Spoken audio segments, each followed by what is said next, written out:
Bueno, muy buenos días para todos y para todas. Sean bienvenidos a este panel titulado La construcción de un futuro más equitativo, lecciones aprendidas de ciudades líderes en la lucha contra la desigualdad urbana. Mi nombre es Alfonso Gómez, yo soy el decano de la Facultad de Arquitectura y Diseño de la Pontificia Universidad Javeriana en Bogotá y hoy voy a tener el gran honor de ser el moderador de este panel, donde tenemos 4 invitados muy especiales. Se los quiero presentar. Por Bogotá está la doctora Nadia Milena Rangel, quien es la secretaria del Hábitat de Bogotá. Es politóloga y especialista en mercados y políticas del suelo en América Latina de la Universidad Nacional de Colombia. Cuenta con más de 12 años de experiencia en planeación, desarrollo territorial, urbano, gestión social de intervenciones urbanas e inmobiliarias, así como en responsabilidad social.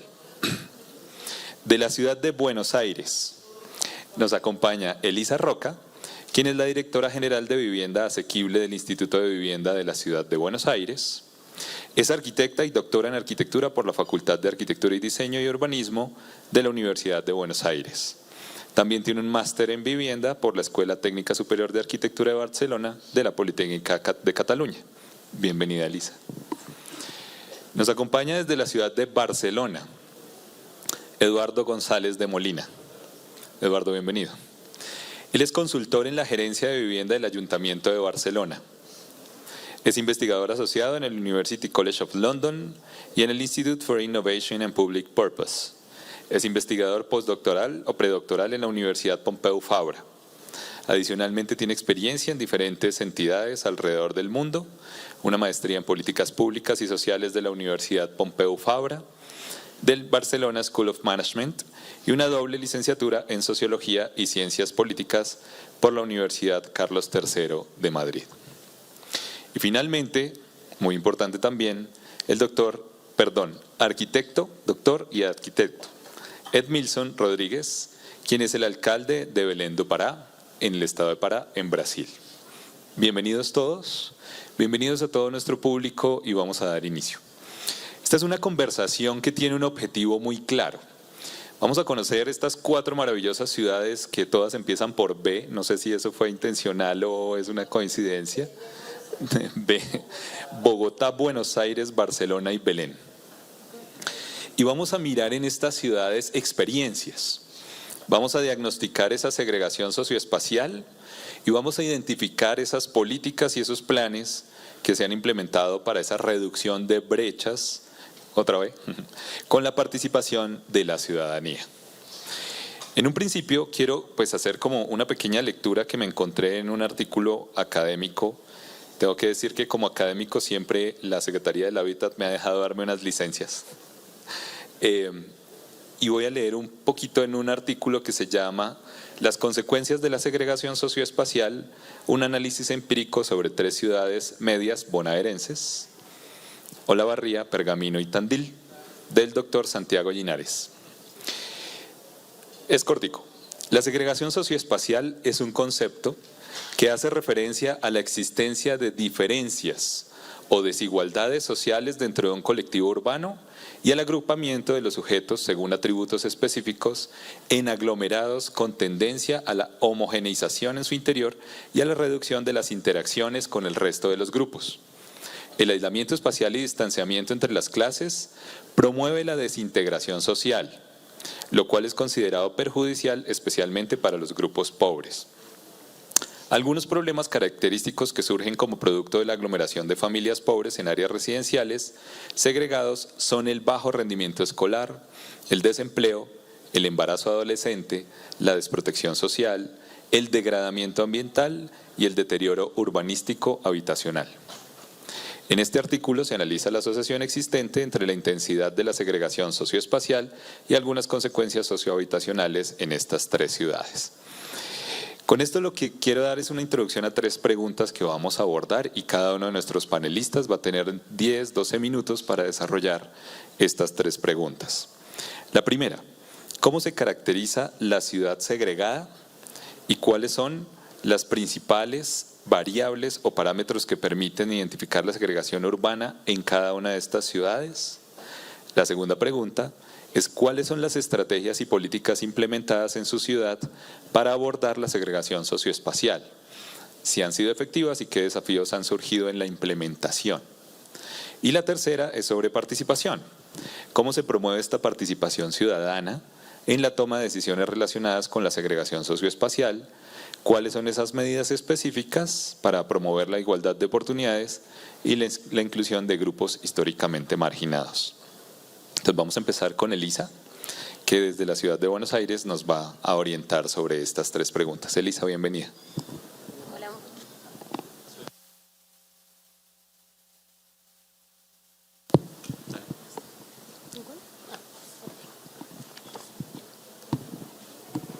Hola, buenos días, ¿cómo están? Bueno, muchas gracias por la invitación a este panel. Es un orgullo poder estar acá presentando un poco de la política habitacional de la Ciudad de Buenos Aires y también poderles contar un poquito de qué se trata la Ciudad de Buenos Aires en términos habitacionales y de la segregación urbana. La Ciudad de Buenos Aires es una ciudad que tiene un poco más de 3 millones de habitantes que habitan en 1.600.000 viviendas. Eso es un dato relevante porque podemos decir que en una vivienda en la Ciudad de Buenos Aires habitan menos de 2 personas por vivienda, lo que da una sensación de una ciudad donde no habría situaciones de hacinamiento, una ciudad que todavía está por ser densificada, pero la realidad es que en estos 12 años, desde el último censo que fue en el 2022 y el anterior en el 2010, en estos 12 años la cantidad de viviendas aumentó un 15%, mientras que la cantidad de la población aumentó un 8%. Esta situación que les cuento, es muy rara hablar de promedios en la Ciudad de Buenos Aires, porque claramente hay una diferencia muy grande entre las comunas y barrios. Son 15 comunas y 48 barrios entre lo que es el sur y centro de la Ciudad de Buenos Aires y una ciudad muy desequilibrada en términos urbanos, habitacionales y socioeconómicos, que se refiere a las comunas del sur de la Ciudad de Buenos Aires, donde se concentra la mayor cantidad de barrios populares o barrios informales de la Ciudad de Buenos Aires. Pero no solo esto sucede, sino que dentro de los barrios y comunas existen microcosmos de población con situaciones socioeconómicas, habitacionales y condiciones urbanas bien distintas. Entonces lo que decimos es que hoy la Ciudad de Buenos Aires tiene un índice de calidad urbana que incluso es con perspectiva de género, que en su mayor parte en centro y norte es una calidad alta de 0 a 1, tiene alrededor entre 0,60 y 0,75 es ese índice de calidad urbana, pero con microcosmos muy complejos. Y en este sentido podemos decir que la Ciudad de Buenos Aires tiene 2 tipos de fragilidades habitacionales o vulnerabilidades en términos habitacionales y que también repercuten en condiciones socioeconómicas de esa población. Podemos identificar una fragilidad urbana distribuida en la Ciudad de Buenos Aires, o sea, no está concentrada en un territorio específico, sino que está dentro de algunos barrios y comunas. Son poblaciones que viven en hoteles pensión, en conventillos, que comparten vivienda, cuya situación es de emergencia habitacional, donde se combinan situaciones socioeconómicas y familiares muy complejas, donde repercute aún más cuando las condiciones habitacionales son precarias. Eso es llega casi a un 2% de la población de la Ciudad de Buenos Aires que vive en estas condiciones. Pero por otro lado está la fragilidad concentrada, esa fragilidad que está concentrada en un determinado territorio, en lo que nosotros llamamos en la Argentina barrios populares. Estos barrios populares, y para tener clara la definición que tenemos nosotros de barrios populares, son 8 o más familias que viven juntas, que no cuentan con 2 de 3 servicios básicos, no cuentan o con agua o con electricidad o con cloacas y que además no tienen seguridad de tenencia, no cuentan con títulos de propiedad. Esta definición está dada por la Ley de Barrios Populares que fue sancionada en el 2018 en términos nacionales, y esto es muy importante porque si bien estos procesos empezaron desde hace muchos años, porque la Argentina tiene barrios populares o villas o asentamientos informales desde principios de siglo, la realidad es que se fue plasmando estas intervenciones y esta casi política de Estado, podemos decir, en la Ley Nacional de Barrios Populares del 2018, que lo que obliga a los gobiernos, por ahí la palabra obligar es mucho, pero nos ordena a tener programas de integración sociourbana para estos barrios populares. Entonces lo que podemos decir es que esta fragilidad habitacional concentrada representa el 10% de la población de la Ciudad de Buenos Aires. Son 330.000 personas que viven en estas condiciones. Y cuando hablamos de estas condiciones, podemos decir que según los datos previos a que iniciáramos en el gobierno de la ciudad la política de integración de barrios populares, los datos de la población que teníamos era que el 60% de la población en barrios populares vivía bajo la línea de pobreza o indigentes. Por supuesto, esta situación continúa en más o mayor medida. El 30% tiene inseguridad alimenticia y recortes en sus gastos médicos. Es una población que es mucho más joven comparación con el resto de la Ciudad de Buenos Aires. El 64% de los hogares de barrios populares tienen niñas, niños o adolescentes en la conformación de sus hogares, mientras que en la ciudad o en el resto de la Ciudad de Buenos Aires es alrededor de un 40%. Y esto se invierte en estos porcentajes cuando hablamos de población adulta mayor. En los barrios populares alcanza solo el 8%, mientras que en la Ciudad de Buenos Aires es más del 22%, es la población de adultos mayores. Estas son un poco algunos datos que nos van indicando cómo esta población de barrios populares, estos segmentos de la población, son realmente sectores de segregación urbana. Por otro lado, es claro entender cuáles son las condiciones de la vivienda. Casi el 60% de las viviendas presentan déficit físico, material, son viviendas precarias, donde por supuesto el 23% de esas viviendas están hacinadas frente a un solo 1,6% en el resto de la Ciudad de Buenos Aires. Por otro lado, el 27% de esas viviendas no cuentan con un módulo sanitario al interior de la vivienda. Un poco todos estos datos dan cuenta de esta distinción entre barrios populares y la ciudad y el resto de la ciudad, que muchas veces hablamos de ciudad formal o ciudad informal, aunque son términos que claramente habría que dar mucha vuelta para poder hablar de esa manera. Y no solo eso, sino también en condiciones urbanas, desde la ciudad, la recolección de los residuos, los desagües pluviales, las calles inundables, la cercanía de estos barrios populares a lugares, fábricas contaminadas, a lugares donde no tienen las condiciones de salubridad necesarias. Por eso un poco es que desde 2016 el gobierno de la Ciudad de Buenos Aires, si bien no podemos obviar otras intervenciones anteriores en barrios populares, comienza un camino de una política integral, y valga la redundancia de esto, de una política de integración de barrios populares que a su vez sea integral y que pueda abarcar ese 10% de la población. Y el desafío no es solo brindar transformaciones físicas en esos barrios populares, físicas y sociales, sino que desde el 2019, el Instituto de Vivienda, con ya 4 años de intervención en barrios populares, pasa a formar parte del Ministerio de Desarrollo Humano y Hábitat. Esto nos permite también poder entender aún más la integralidad en la intervención de estos barrios populares, cuando podemos empezar a entender que esa integración socioeconómica también tiene que ser tenida en cuenta para poder recuperar la situación de esas familias en términos productivos y de empleabilidad. Entonces, en ese sentido, el abordaje que estamos teniendo es un abordaje multidimensional que intenta transformar esta situación de hábitat informal. Y tiene que ver con un desarrollo humano, un desarrollo productivo, un desarrollo urbano y habitacional, y también la regularización dominial, que es uno de los grandes desafíos que tenemos hoy, no solo en la Ciudad de Buenos Aires, sino también en el resto del país. ¿Cómo entender esa regularización dominial? Si se puede pasar de una no seguridad de tenencia a un título de propiedad, o si en realidad hay que pasar por otras herramientas que vayan hacia una seguridad en la tenencia en términos de proceso. Por lo tanto, el programa integral de integración sociourbana de la Ciudad de Buenos Aires tiene 3 componentes fundamentales. Uno es la integración habitacional, que tiene que ver con llevar acceso a vivienda. Se construyeron más de 4.600 viviendas nuevas para poder realojar a familias de barrios populares que permitieran llevar condiciones de habitabilidad y urbanas a los barrios existentes. Por otro lado, esas familias se mudaron con una escritura, y esto parece algo menor, pero la realidad es que históricamente se han otorgado estas viviendas que eran en propiedad sin esos títulos de propiedad que aseguraban esa seguridad en la tenencia. Entonces ese fue uno de los grandes desafíos. Por otro lado, otro desafío importante fue la cuestión consorcial de la mudanza de estas familias a esos consorcios y cómo mantener en el tiempo esa sustentabilidad.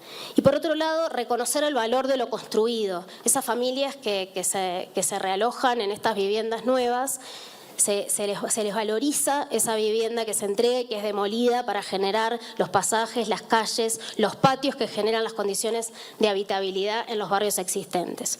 Y es muy importante también un programa de sustentabilidad consorcial que tiene que ver con la formación, con el mentoreo y con el financiamiento. Y que es, sin duda, otro de los grandes desafíos para que esa vivienda que se ha construido para esta población que muchas veces no está acostumbrada a estas formas de habitar colectiva puedan tener el sustento del Estado para poder seguir acompañando. Por otro lado, la integración urbana, que tiene que ver con llevar, por supuesto, los servicios de agua corriente, cloaca e electricidad en términos formales, y con la apertura de calles y pasajes y con la asignación de nombres formales a esas calles para que esas familias puedan tener una dirección concreta que dar a la hora de conseguir trabajo, por ejemplo, una de las tantas cosas que los mantienen muchas veces al margen del sistema. Y por otro lado, llevar todos los equipamientos públicos como centros de salud, escuelas públicas, espacios verdes de calidad. Lo que se quiere es llevar las mismas condiciones de la Ciudad de Buenos Aires a estos barrios populares. En otros momentos en la Ciudad de Buenos Aires se han llevado este tipo de mejoras y de transformaciones en barrios populares, pero muchas veces han sido en calidades inferiores al resto de la ciudad. Por lo tanto, vuelven a generar un tipo de segregación en el acceso y en las condiciones, y también en cómo esas familias de los barrios populares se sienten incluidas o no en el sistema integral de la Ciudad de Buenos Aires. Y el último punto es la integración socioeconómica. La integración socioeconómica lo que quiere potenciar es potenciar esa capacidad de agencia, ese potencial humano que tienen las personas en su productividad y empleabilidad, y es valorizar toda esa economía informal que está en los barrios populares, todas esas capacidades, pero que muchas veces no se pueden integrar en el mercado. Entonces lo que buscamos es que también haya una integración en términos productivos y de empleabilidad, pero que no solo sea de los barrios populares hacia la ciudad formal, sino que también la ciudad formal puede ingresar en estos barrios populares llevando capacidad laboral, llevando capacidad productiva, para que realmente puedan integrar esa cadena de valor del resto de la ciudad. Y así es como se han gestado la Ley de Integración Productiva y Ley de Economía Social y el registro de la economía popular y social, reconociendo todo este valor y esta riqueza en las capacidades que tienen estas familias. Y en ese sentido también están todos los proyectos de impulso para que puedan estas familias lograr acceder a alguno de los locales comerciales que se construyen en las viviendas nuevas y que entonces puedan emprender estos locales realmente con las capacidades para hacerlas. No solo desde talleres de capacitación, sino también asistencia financiera para que puedan darle volumen a todo este emprendedurismo. Y la última pregunta tenía que ver con la participación, y para nosotros el eje de la participación y el respeto a lo cultural es clave. Y en este sentido, me acuerdo en el 2010, un poco ese es el esquema, y si queremos pasar acá. Ahí está. Bueno, ahí voy pasando un poquito qué es lo que hicimos en los barrios es muy cortito lo que podemos presentar, pero un poco las imágenes de lo que son las viviendas nuevas construidas al borde de los barrios populares, intentando que no haya una relocalización de todo lo que tenga que ver con el acceso a la vida cotidiana de estas familias, no romper esos lazos de vida cotidiana. Acá son aperturas de calle junto con las viviendas nuevas en Playón de Chacarita, o este es el barrio 20, un barrio que tiene 30.000 habitantes y donde se construyeron más de 1.660 viviendas, equipamientos públicos y espacios verdes. Y un poco esta foto es muy representativa de los distintos dispositivos de participación. Nosotros no vemos los dispositivos de participación como una única instancia para validar lo que el Estado decide, sino que son espacios de participación donde se toman las decisiones realmente en conjunto, donde cada uno tiene su rol y su expertise. Y lo que creemos es en los distintos espacios con distintas escalas más colectivas, como es el caso de esto que fue la votación para aprobar uno de los proyectos de manzana que tenía 1000 familias, para entender cuáles eran las calles que se iban a abrir, cuáles eran los pasajes, cuáles eran las familias que se iban a relocalizar, si se iban a relocalizar una vivienda nueva, si iban a tener mejoramientos en sus viviendas, si iban a relocalizarse internamente. Y esta fue una de las votaciones. Pero para llegar a esto, lo primero que se hizo fue también ordenar políticamente esos barrios. En los barrios existen diferentes iniciativas barriales que el Estado no podía desconocer y había que también organizarlos políticamente. Había una disgregación en términos políticos que también había que ordenar desde el Estado y ayudar a que eso se ordenara para que la discusión y las mesas de gestión participativa pudieran realmente tener decisiones concretas con las cuales seguir para adelante.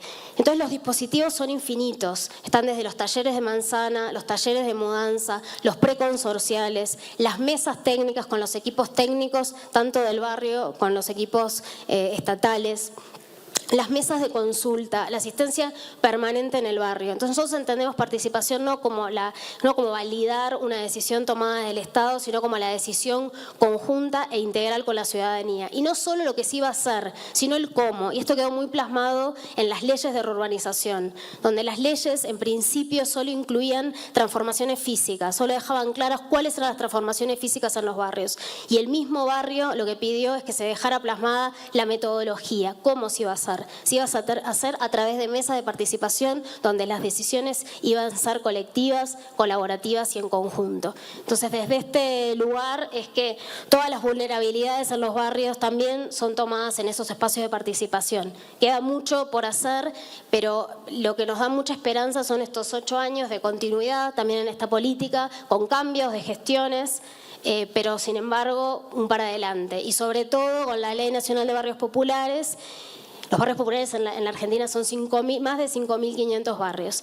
Entonces esto nos marca un futuro que entendemos alentador, en términos por lo menos de estar conscientes de esta necesidad. Muchas gracias.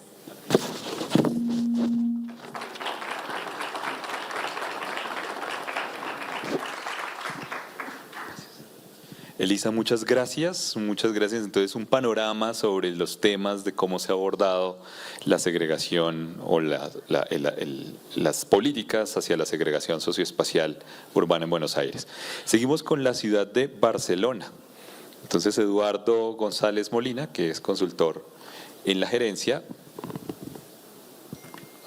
Me enredé con esta hojita. Ya. En la gerencia de vivienda del Ayuntamiento de Barcelona. Eduardo, bienvenido.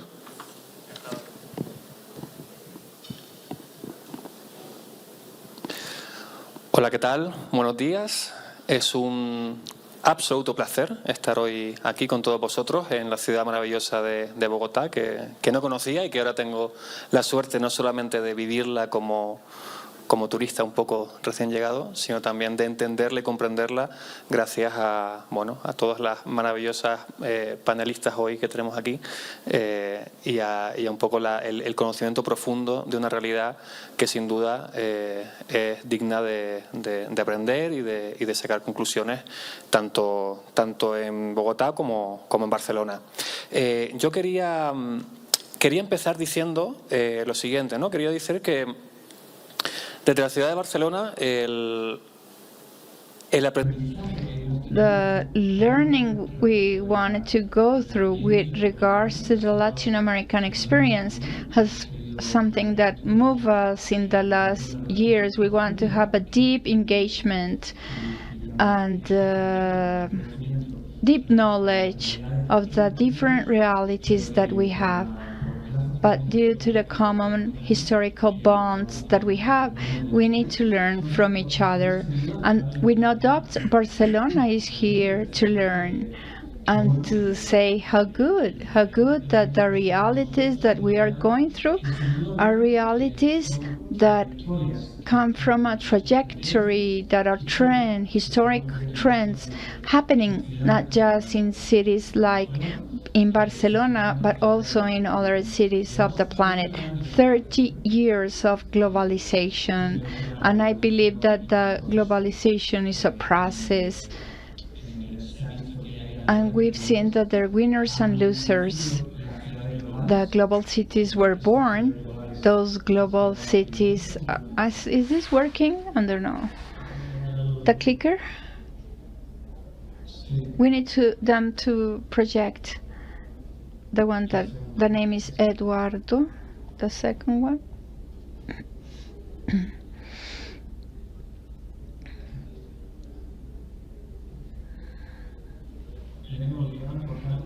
Sorry, it was longer.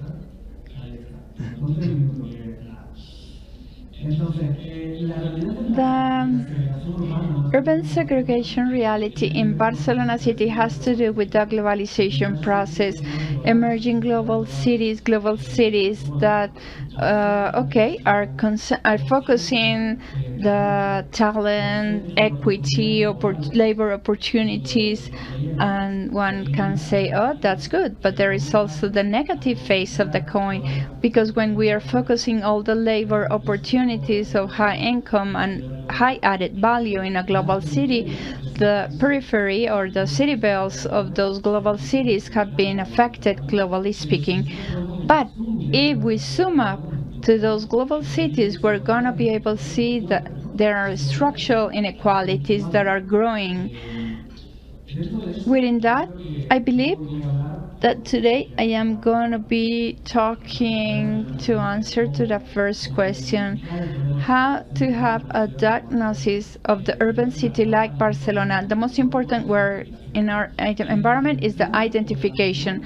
Population replacement of a sector with more income versus another that has been expelled or evicted, that used to live in those neighborhoods, but they cannot keep up with the costs, the growing costs in those neighborhoods that are on the decentralization process. So there is a phenomenon of talent coming, tourism coming, but at the same time, an eviction or expulsion of the vulnerable families that cannot afford to live in that high competition level.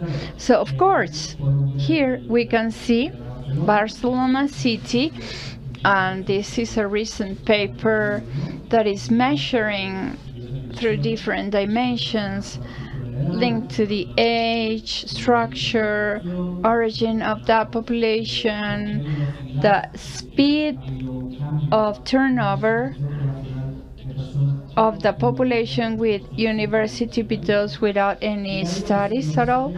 And you can see here in the red part of the map that strong red has a lot to do with decentralization in some neighborhoods that already were for the middle class and now they are more expensive. And here what's interesting is that those pink neighborhoods that used to be middle, low class, popular class, and now they are growing. And this tienen cualquier ciudad global hoy en día. And now we are having the Penelope syndrome, what we need during the day and need during the night, because what we try to do, and I'm going to explain the different strategies to go pro the social construction. But I also need to see that Barcelona city, on the one hand, is trying to bring tourism. That's an asset of the city, with no doubts. Developing urban environments, sustainable climatically speaking, with gentrification,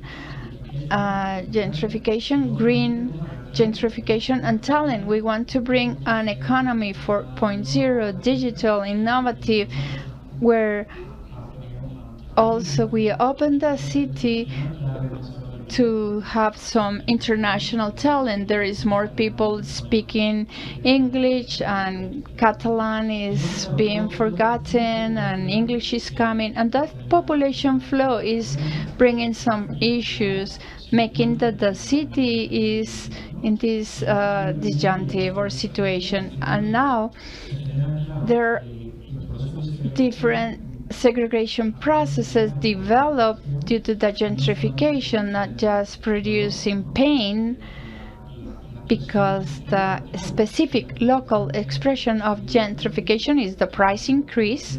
Therefore, those people who pay rent that cannot continue paying the rental increase, not just the rental increase, but the coffee shop, the market, all the equipment are more and more expensive, and their wage is not enough to pay for that.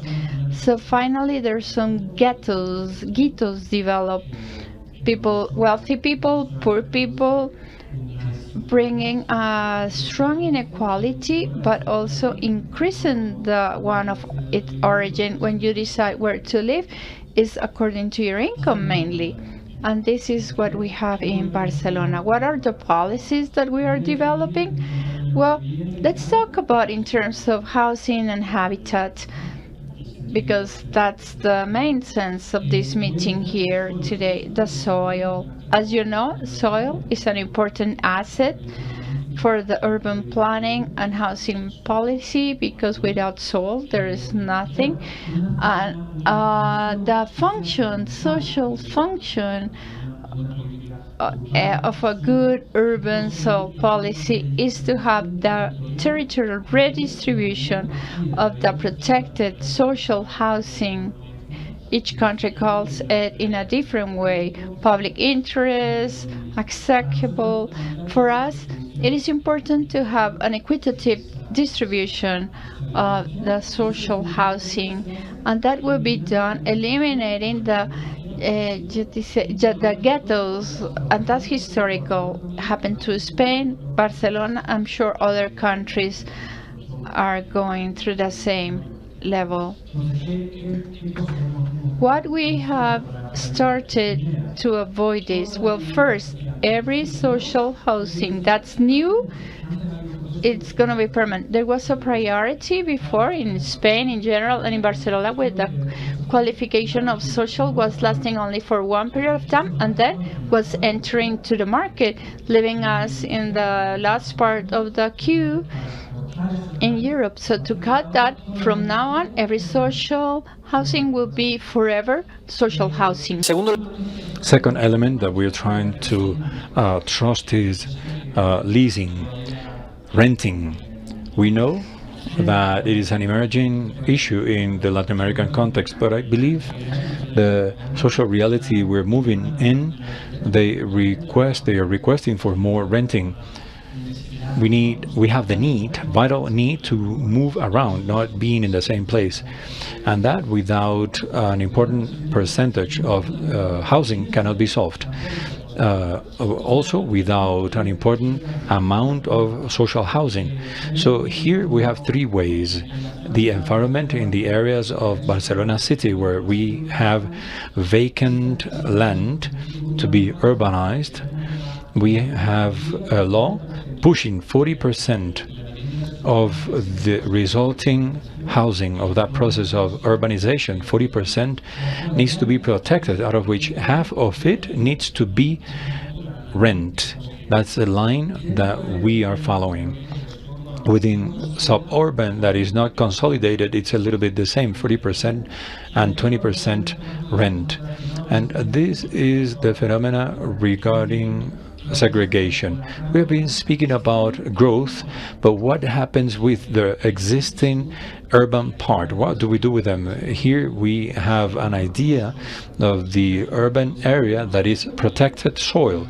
It is an obligation. You can think of a title holder that ratifies a complete building. 30% of the resulting houses have to be social. That's a little bit the idea, and cannot be exchanged for money, which is a habit. So it has to be exchanged in terms of product. Afterwards, we have the right, if the owner doesn't want to sell the social housing, we can buy them. Here, I will speak about the strategies that I will sum up. It has to do with the increase of the availability. We promote new availability through collaboration, public-private collaboration, with a cooperation too, through the 100% public approval. We believe these three formulas is fundamental, and we also acquired, and I will explain the acquisition. We moved the availability of housing, private housing. We have a policy to commute, we help with rent, etc. So, adding up all these measures, we cover 17% of the rentees, and we have spent 1,500 euros. That's the main objective, to double the availability. We have been for 8 years. The last 2 years of the general plan is budgeted and in construction stage. I will focus on housing construction because it has to do with segregation reduction. Now, if it is available, the soil available can be distributed in a way that is not equitable. We have existing availability, and we cannot have social housing in those neighborhoods that are being gentrified. If we show the map before and the map now, that would pay. We have created a mechanism that is public procurement of housing. We preventively acquire, purchase, procure housing in the market. An owner that has a vertical property sells to a national, international investor. They agree a price. They go to the trade registry and they decide by law the preference housing purchase procurement law for a month has to stop, and the city of Barcelona can decide if they can buy the whole building with the price the private had agreed. So in the end we decide to buy, and the seller cannot complain because they have sold for the market price, and the procurer, the buyer, is happy. So, but we have stopped speculation of this purchase of these buildings, this purchase of buildings addressed for tourist rent. If you're going to perform inverse gentrification, it means that now we have buildings of public social housing for low-income people in areas of the city that are expensive, very gentrified, and we have avoided all those phenomena of expulsion. So we have bought 190 million of housing. Let me finish with the last 2 points that I believe that provide with a global vision. We have tried to regulate the tourist market and the rental market. In the tourist market, we have performed a special plan of urban remodeling. The green areas is where, in order to exercise the economic activity of Airbnb, you need the license. So we push the license and we prosecute the Airbnb who don't have the license. We have administration police for research. We have a growth area, that is a green area that is not gentrified, that can be given a little bit more. The red area, the yellow area, those are stagnation areas and license reduction. We do not give more tourist licenses. The ones that were existing, we do not renew them anymore. We have stopped the tourist market that is at a reasonable level now. The other thing is the rental. We have a percent of private housing for rent. In Bogota is around 38%, I have seen, and we have similar numbers. 50 with sizing. So urban segregation through the gentrification is the increase of rental in an exponential way. A fundamental way to avoid segregation is tackle the prices of rental. How we did that? With a law that lasted 2 years. Now we have a state law that allows us to exercise law again. It's going to be applied. It is in the process again to be enforced. So in summary, you are the owner. When you rent your housing, you cannot increase the price of the house. So it's a freezing of the prices. So if there is an index of prices that state that your house is expensive, there is an obligation to lower the price. We have used sizing and new offer. The new offer has to be free, fostered, and we need to do rehabilitation. The result of the politics that has been polemic with a lot of enemies. This is an academic research with peer review and international journal. It has reduced the price of rental 44%. It hasn't affected the offer. So we believe it has worked. And this is the last policy that doesn't have to do with housing specifically, but habitat.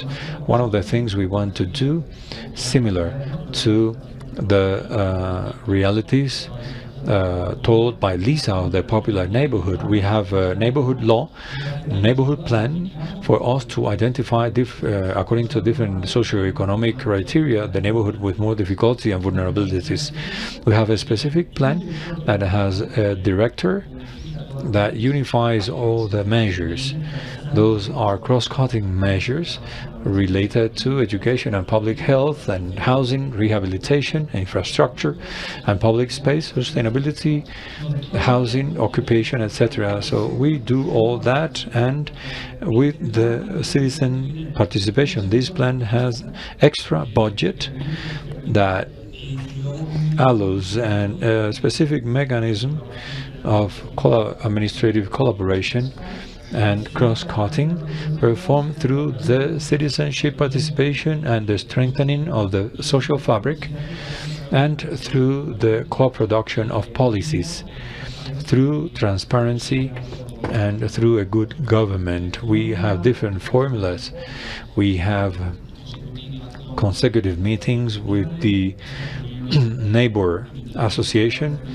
We try to empower the neighbors to see how the plan is being implemented, and that plan has been made collaboratively. So this is a measure to correct and have neighborhoods with dignity that people want to live in. You want to live because you have all the fabric, and as a conclusion, we need to regulate the market in the public sector, and we need to agree with all the stakeholders, horizontal and cross-cutting. Meanwhile, we build the social housing to meet with the demand, meet the needs. It has to be permanent, ecologically produced, and it must be geographically well distributed. We need to try to freeze the most harming conjunctural elements through the promotion of helps for the rental and the tourist business. And well, no more. It's a pleasure to be here. Thank you very much. Yes, the issue in Barcelona is different from our Latin American cities that are more in common. Let's see Belém Prepará. Belém Prepará in Brazil, we have the mayor, architect, and PhD Emerson Rodriguez. Welcome.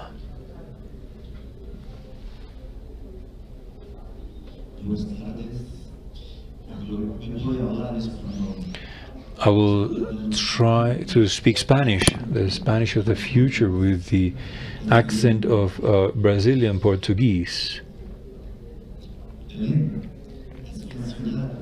Belém is a city located in the estuary of the Amazon River, the Sea River, very close to the port in the Atlantic Ocean. It's a special city, geopolitically speaking. It's a historical city with 407 years since its foundation. It receives the name of Santa Maria de Belém, paying homage to the port of Lisbon, where the ships of the colonizer. So Belém, as I'm a passionate person, is one of the most beautiful cities of the world. The historical center keeps an architecture, culture of great historical value, produced since the 17th century. It is a metropolitan city with 1.5 million of inhabitants, but the metropolitan city counts today on more than 3 million inhabitants. Metropolitan city that is located in the Floresta, because most of the population, more or less 1,350,000 people, live in the continent that represent a third of the whole territory.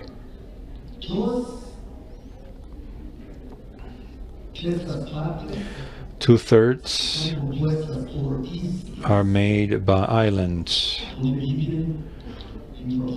where a total of 150,000 people live.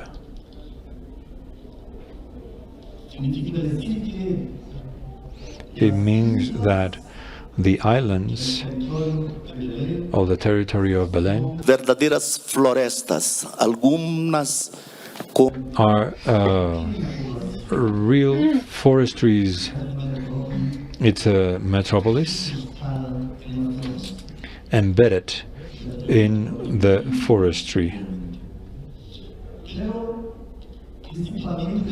But mainly afterwards of the Second World War,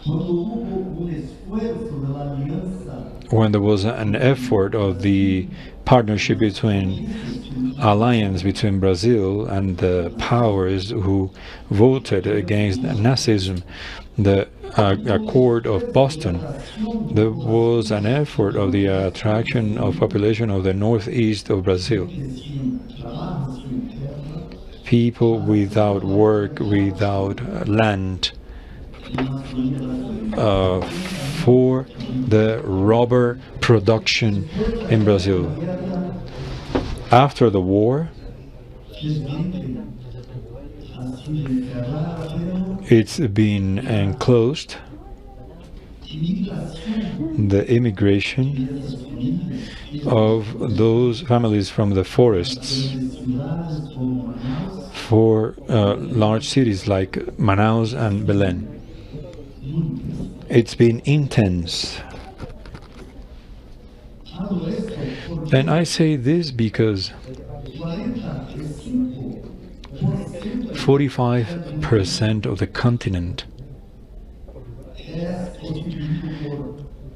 is made of low areas. We call them rebaijadas. Those are urban river basins. We have 65 rivers, urban rivers, in the continent, counting 47 hydrographic basins. So, mainly since 1960, the concentration of immigrants in these areas have produced a kind of urbanization that is perverse. There are geographers who speak about the Brazilian urbanization, especially for the Amazon, as a bloodshed urbanization, because inequalities are significant. So the way they perceive, as I am passionate by my city, the reason leads me to acknowledge several urban problems, some common to other metropolises, but some with specificity of a metropolis that keeps relations with the waters located within a hydric system that is powerful. Some of them speak about the dictatorship of water, but I believe in the democracy of the waters. It is necessary that we have projects to invest the situation that produces situations, the situation of scarcity that produces degrading situation within the vision of the condition of infrastructure of sanitation services and other services like parks. All of this is being denied to the citizens that live in our areas.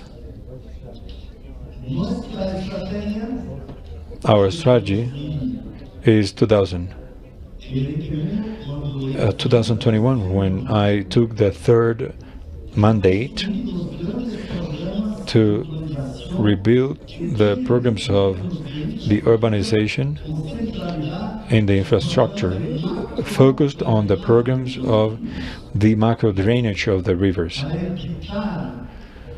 to avoid the population to suffer with the periods. He is speaking in Portuguese. The coincidence of the high tides with the rains that are daily in Belém, and some other times 7 months of a lot of rain, makes a city to be a risk. That is a flat land, and half of its territory is subject to this word he mentioned in Portuguese. In my 2 previous mandates with important financing of the Inter-American Bank of Development. We accomplished this. We guaranteed a micro-drainage program, urbanization, that is of the most important hydrographic basin of Belén. With our own efforts and federal support, and also support from the Inter-American Bank, the second one, with 300,000 inhabitants of Tucuntuba River, with 9 sub-basins. Those are great, important projects. And now we develop an important project that of urbanization, sanitizing of the third biggest hydrographic basin of the city. Interamericano de Desarrollo. Entonces, So to retake important projects of infrastructure for the city is very important. But before starting the new mandate, the origin of the unique cadastre where we are, the families starving since, and we're talking about 2,000 families starving. So we need to create a program that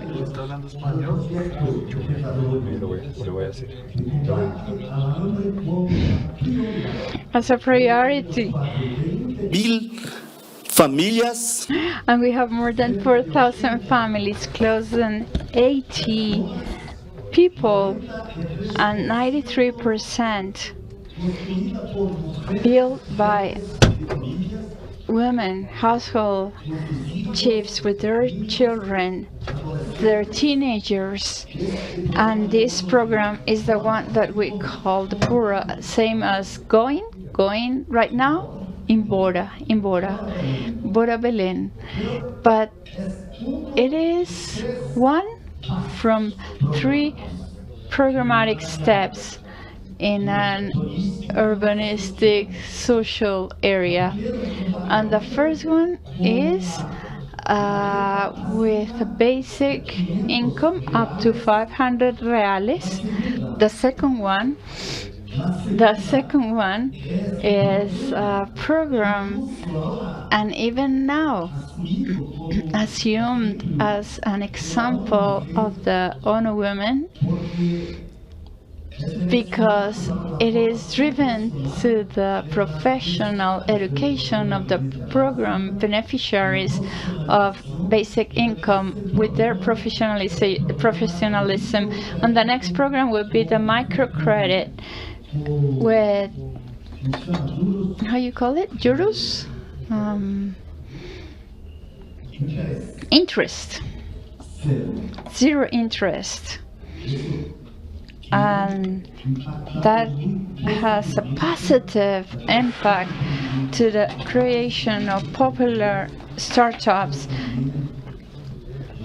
done by women, and also some employment, all engaged in the solidar economy. And to conclude, finally, the planning, recognizing the academic knowledge and the contribution of the technique and different techniques and areas, but also the citizen participation is warranted by a forum that we call Permanent Forum of Citizen Participation in Barcelona, and we built a platform that we call Permanent Forum of Citizen Participation, popularly we call Traslado, word given, word comply.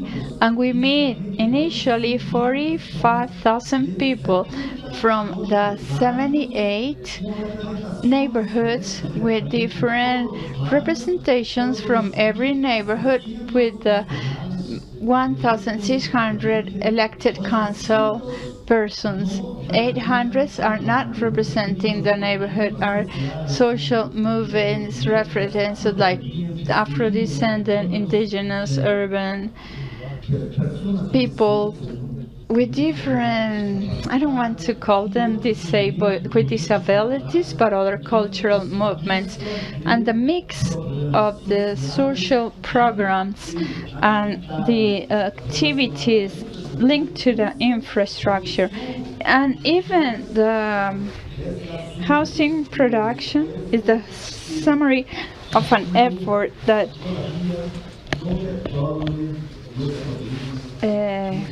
trying to help the problems of a country with 6 million of families without housing.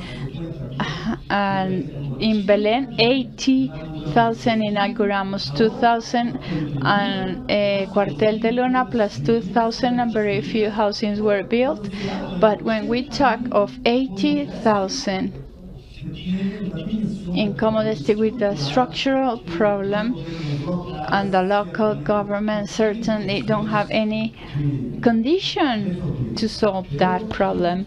But there is also a political momentum in my country, and with new favorable conditions, even with the recreation of the program My House, My Life, with important investment to build new ways, and the park, the square for big works including infrastructure as macro drainage that are so needed in my city.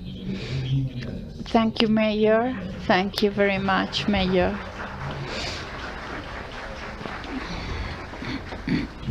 And finally, let's listen to Nadia Milena Raher, Hábitat Secretary, who is going to share with us how these inclusive cities have been managed fighting against socio-urban spatial situation in Bogota, the segregation. Welcome to our city, welcome to Bogota that receives you today cold with rain. Let's hope that tomorrow you can walk around our city and enjoy it. It is a pleasure to attend this panel, to be able to learn from different cities' experiences. Let me introduce ours. Bogota, as our mayor was saying during the morning, 75% is rural soil, but nevertheless, only 25,000 people from the 9 million are living in those rural areas.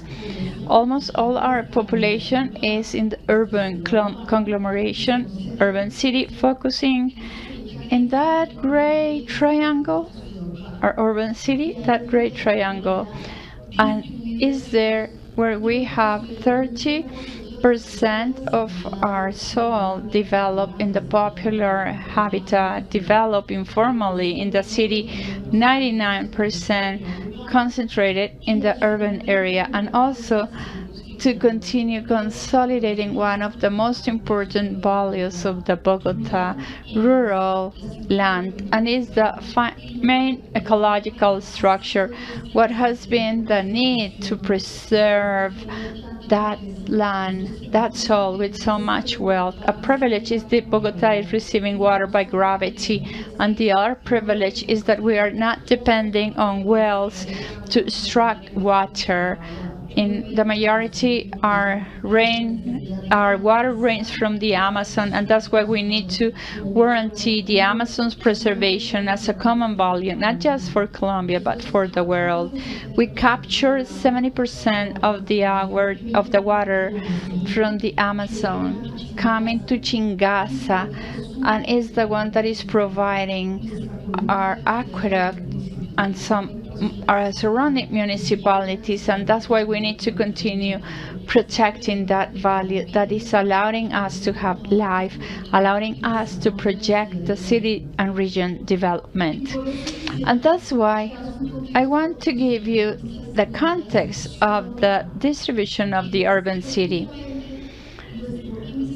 our multi-dimensional poverty index built in the country, how we can measure the quality of life of the inhabitants in terms of education, livelihood, utilities access, how we have health care, and the quality of housing is showing us what Lisa was telling us about the assessment in Buenos Aires. High concentration southwest in red, south intense red area in this lower part of the graph, and there is where we have the largest vulnerability and poverty and requires larger attention and public investment, and we have been doing that.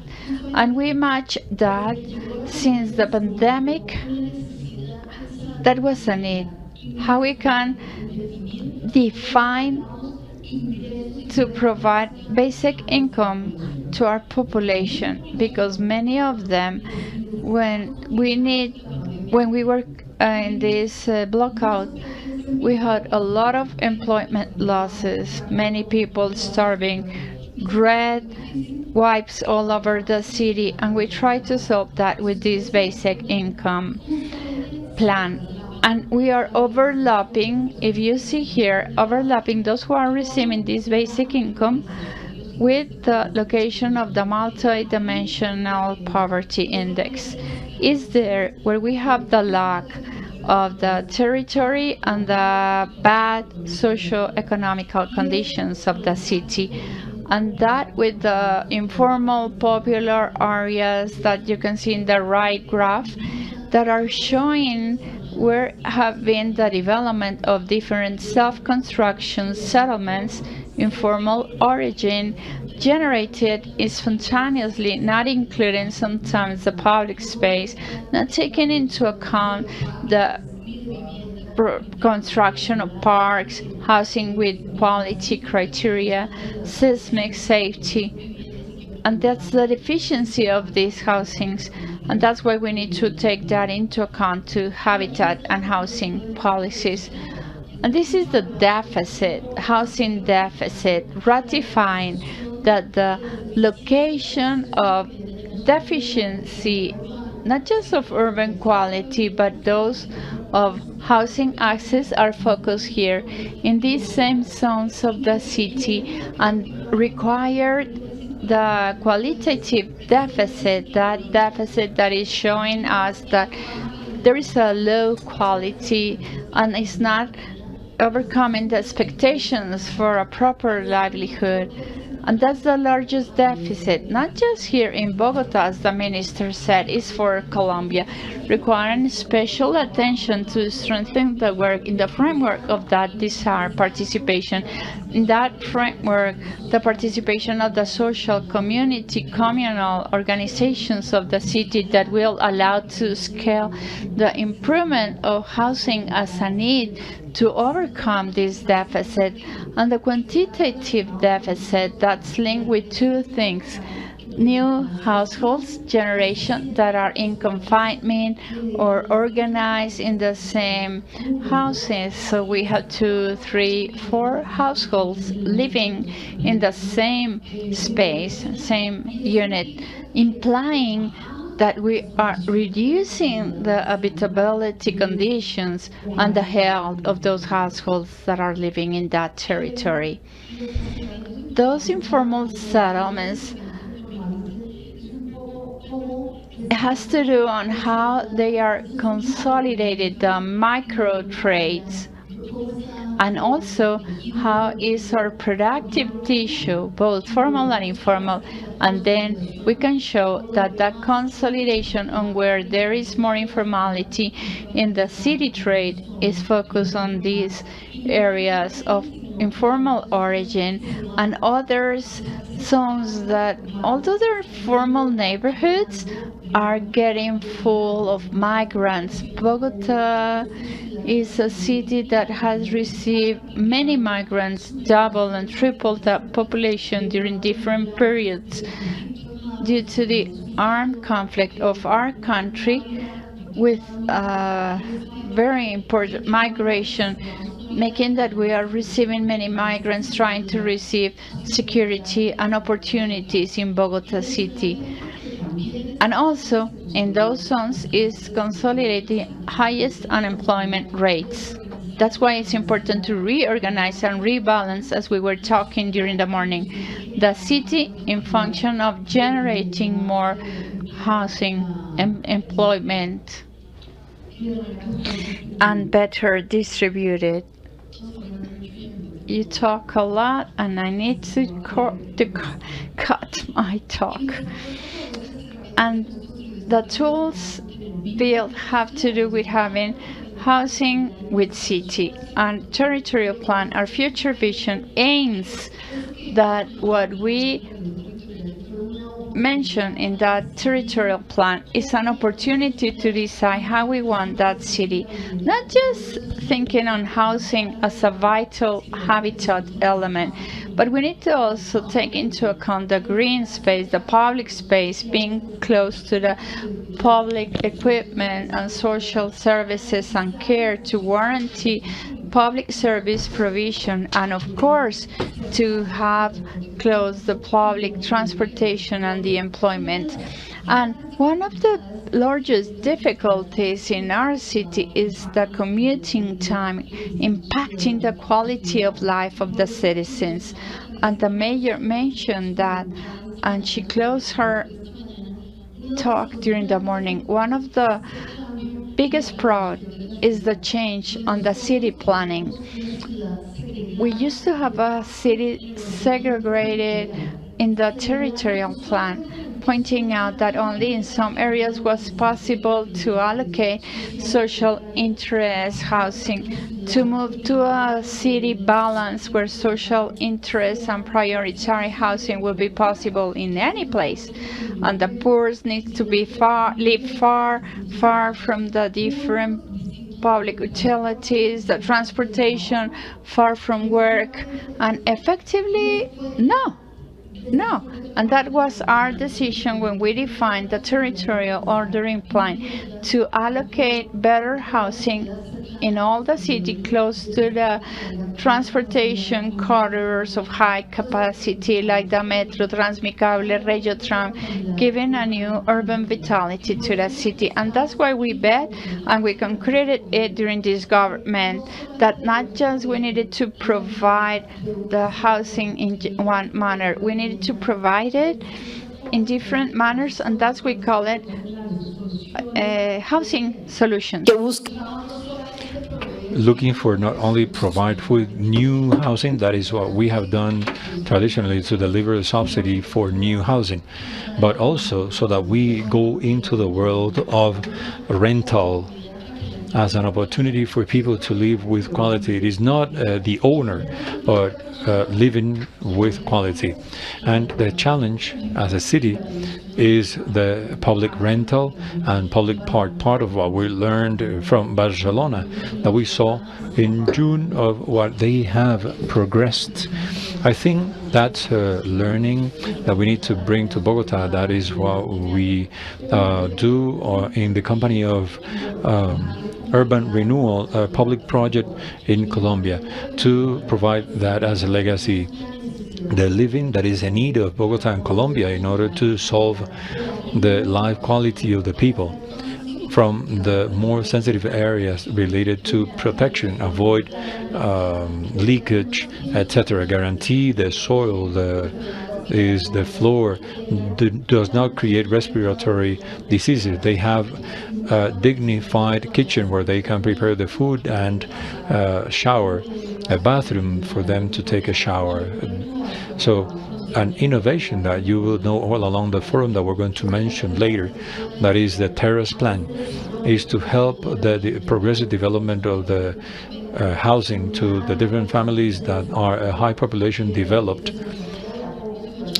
bit by bit, that are building, and their family, children and grandchildren are using the housing as long as they provide with work to Bogota. And a question, what has been the policy on gender inclusion, the perspective on women? This mayor's office has had the decision to have as main focus out of the incidence of poverty to ratify the pandemic that women are the one who lose the job the earliest, and they fall on poverty due to the pandemic because they stayed taking care of their children at home. So it is difficult to generate income livelihood when they are taking care of the children, grandchildren, and elderly. So that is why the policy prioritized women. For 72% of our subsidies to access housing is led or owned by women. We created a program that is called My Savings, My Place. It is a program of savings and rental for women who are victims of violence, intra-family violence, victims of the violence of the armed conflict, who are caregivers. They made the decision of engaging the society after they were part of the armed conflict. They could have the priority and have 12 months of renting and saving simultaneously to, in the end, they could close their subsidy of offer and making good use of time and abusing a little bit of how hungry you should be. We are convinced that only with the citizens, and we say that only with the people, it is possible to transform the city. That is why we have had important activities as the School of Hábitat in order to inform the community and train them for them to participate efficiently, and they can make good decisions.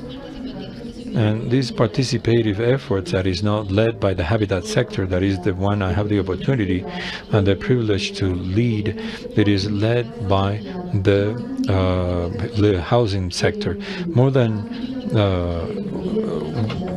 2 billion pesos is decided by the citizens in the different programs and projects.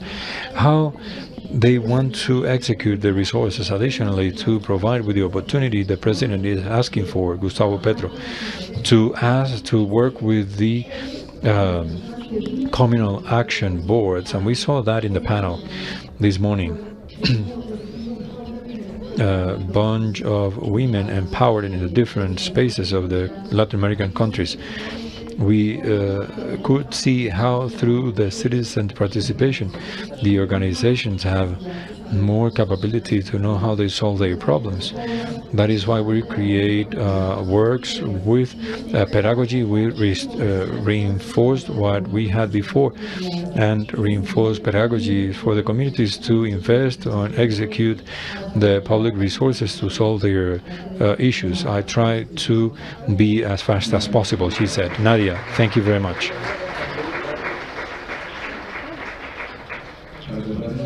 In order to close the panel, I'm going to close briefly, and all the panel members have a task for the next 30 seconds. Key concept, just one word, with which in each of your cities you can tackle importantly the social special segregation. As we see, in the Latin American cities we have elements that makes us common. That is why it is important that we are in such forums, because we're going to find there with those common elements. If anybody can solve, it is just about sharing the information, because it serves for the whole Latin America. Something that is important is Latin America. We are almost the same with socioeconomic differences due to the pandemic downwards. And in Barcelona, it happens due to the effect of gentrification upwards to the highest part, what is displacing the people in the cities. So if you find the formula, please share the formula with everyone, because it serves for all the community, for all the cities.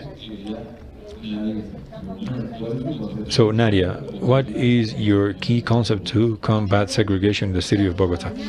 We need to understand that the city is not just one city, it's several cities within all the territory. That is why we need to understand that policy cannot be homogeneous, but it should serve the socio-economic and cultural differences to provide with proper response to the difficulties. Elisa, key concept to combat in Buenos Aires. Well, participation, hearing, that is key. It has been key all these years, but I believe what Nadia says about the diversity of heterogeneity of the situation. And they need to dare change the paradigm, the policy of rental. The population is segregated and they need the state collaboration, so they need to participate, and that would be the path. Thank you very much. Mayor of Belén. Key concept to combat segregation. I think the citizenship participation is an important path. It is an exercise of solidarity where people perceive that the budgets cannot be used only in one community. This is very important. And the people also exercise their sensitiveness, their sensitivity to understand that the investments in the center many of the times is not a way of elitization. It is the reinforcement to the tourist policy, the economy, popular economy. For example, the biggest fair, open fair,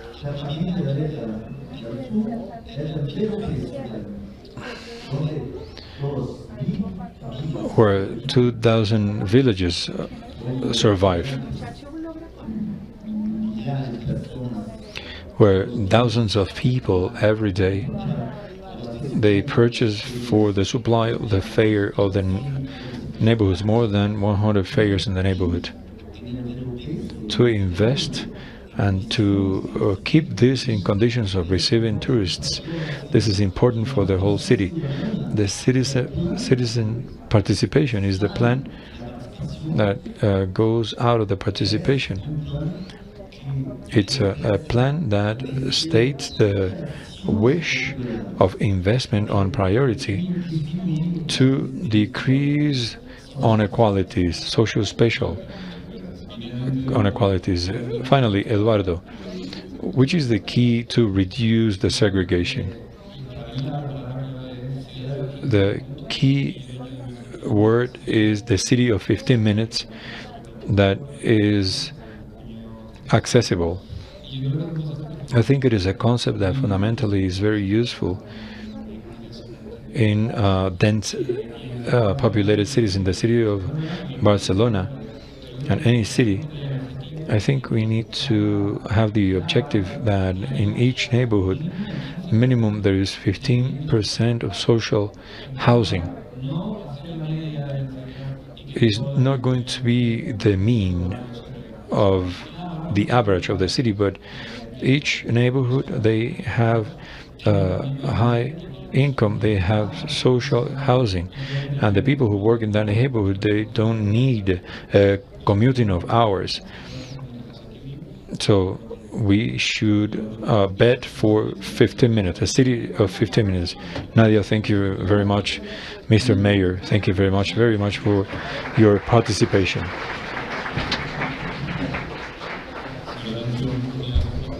Just an announcement, there are questions in the application. I believe in the end we wanted to gather those questions in essence, and we hope we can share information. Thank you very much.